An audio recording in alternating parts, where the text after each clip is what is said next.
For today's video, gawa tayo ng instant sisig. Yes, literal na instant sisig ang gagawin natin ngayon. Let's G! Gamit ang pandiinan nating kawali, mag-init lang tayo ng mantika at butter. Tunawin lang natin ang butter at maghiwa tayo ng ating sibuyas. Mabilisan lang ang galawan natin ngayon dahil instant lang yan. O diba? Ang bilis. Wow! Magic! Mekis lang onte at isunod na natin ng ating mga sili.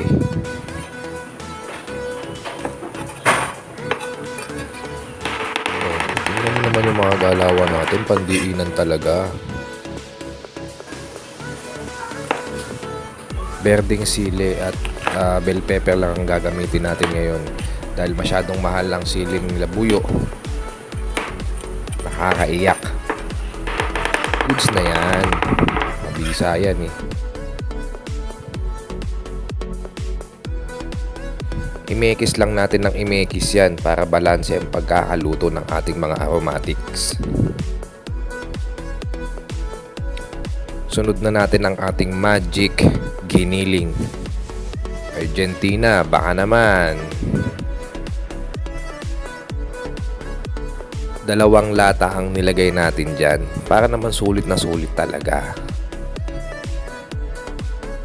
Para sa mga nagtitipid dyan ng tan puluts, kahit na rin pang ulam, subukan nyo to. Wala pang 150 pesos yan mga tropa. Timplahan na natin ng asin, paminta, at ang pandiinan nating liquid seasoning by Knorr. Baka naman.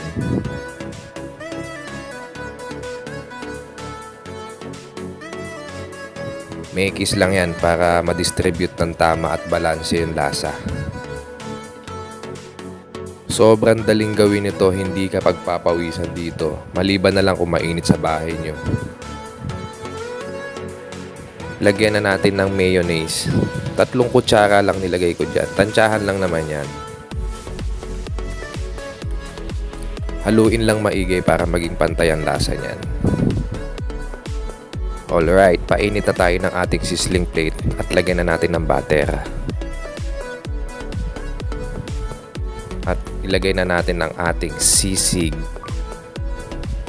Instant lang yan, di ba?